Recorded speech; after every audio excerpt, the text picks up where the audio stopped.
আজকে হবে শুধু ডিলারি।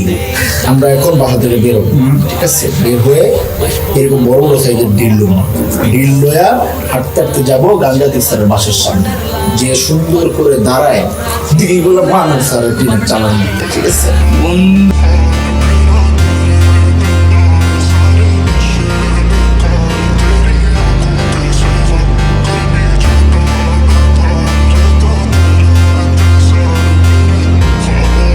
ওষুধ খায় ঘুমাই গেছে, নেশায় মানে ঘরে বুঝতেছে না। আমার টিনে চল।